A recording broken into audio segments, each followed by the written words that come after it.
Saudara-saudariku yang terkasih, hari ini Senin 22 Juli 2024. Saya Romo Siga dari Paroki Santo Yusuf, Surabaya. Dalam nama Bapa dan Putra dan Roh Kudus, amin. Gereja merayakan pesta Santa Maria Magdalena. Di samping Bunda Maria, Ibunda Yesus sendiri, Maria Magdalena adalah perempuan yang paling terkenal di dalam Injil.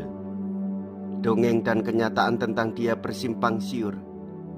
Bagaimanapun pada suatu ketika, ia terpesona oleh sikap Yesus sehingga hidupnya berubah sama sekali.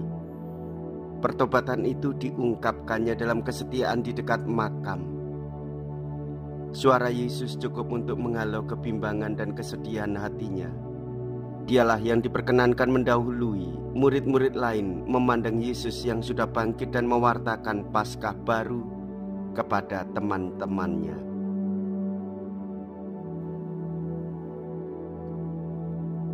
Ibu manakah? Ibu, mengapakah engkau menangis? Siapakah yang engkau cari? Mea culpa, mea culpa, mea maxima culpa.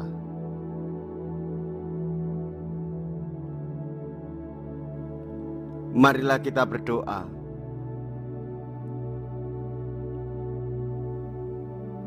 Allah Bapa yang Maha Mulia, Putramu yang tunggal menyampaikan kabar sukacita Paskah yang mulia kepada Maria Magdalena mendahului para murid lainnya. Semoga berkat teladan dan doanya kami mewartakan Kristus yang hidup dan kelak melihatnya meraja dalam kemuliaan-Mu. Sebab dialah Tuhan dan pengantara kami yang hidup dan berkuasa bersama dengan Dikau dalam persatuan Roh Kudus sepanjang segala masa. Amin. Tuhan bersamamu dan bersama rohmu. Inilah Injil suci menurut Yohanes. Dimuliakanlah Tuhan. Yohanes bab 20 ayat 1 dilanjutkan dengan ayat 11 sampai dengan ayat 18.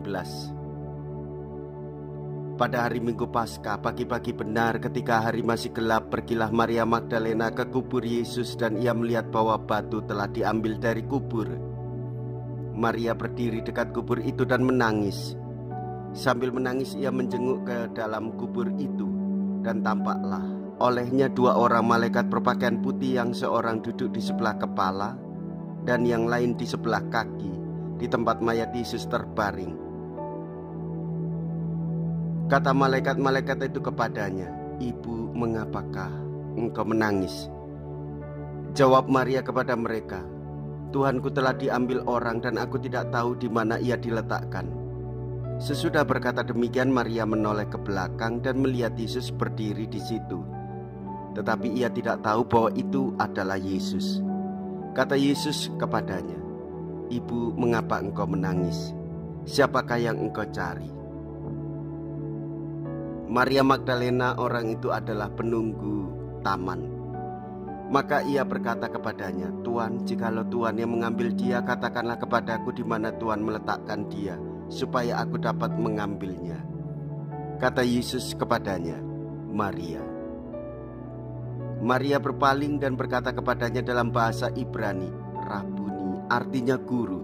Kata Yesus kepadanya, "Janganlah engkau memegang aku, sebab aku belum pergi kepada Bapa.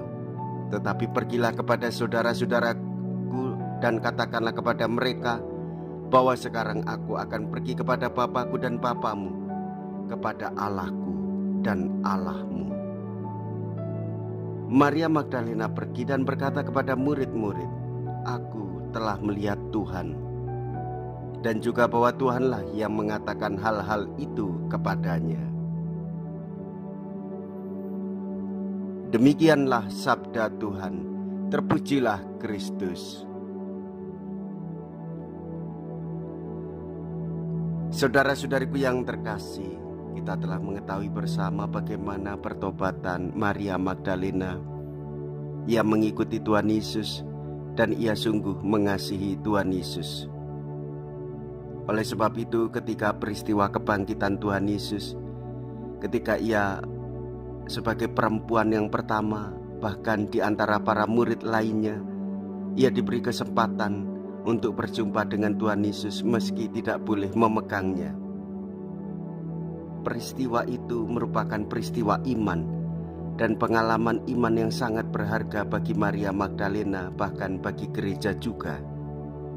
Saudara-saudariku yang terkasih, betapa gereja juga mewartakan bagaimana Tuhan Yesus memberikan kepedulian kepada perempuan, kepedulian pada orang-orang yang disingkirkan, namun mengalami perjumpaan dengan Tuhan, ia mengalami pertobatan. Maka saudara-saudariku yang terkasih, perjumpaan dengan Tuhan Yesus membawa warta sukacita bagi kita semua. Wartakanlah dengan penuh semangat bahwa Tuhan Yesus bangkit untuk keselamatan banyak orang. Jikalau kita berani menderita bersama Yesus, maka kita akan dipermuliakan di dalam Kristus. Terpujilah nama Yesus, Bunda Maria dan Santo Yosef untuk selama-lamanya. Marilah kita berdoa. Allah Bapa Maha Pengasih dan Penyayang, Santa Maria Magdalena telah menunjukkan cinta kasih yang besar kepada Kristus Gurunya. Semoga sakramen keselamatan yang kami sambut melimpahi kami juga dengan cinta kasih yang tahan uji. Demi Kristus Tuhan dan pengantara kami. Amin. Tuhan beserta kita, sekarang dan selama-lamanya. Semoga Allah yang Maha Kuasa memberkati saudara sekalian, Bapa dan Putra dan Roh Kudus. Amin. Saudara-saudariku yang terkasih, pergilah, ibadah sabda sudah selesai. Syukur kepada Allah.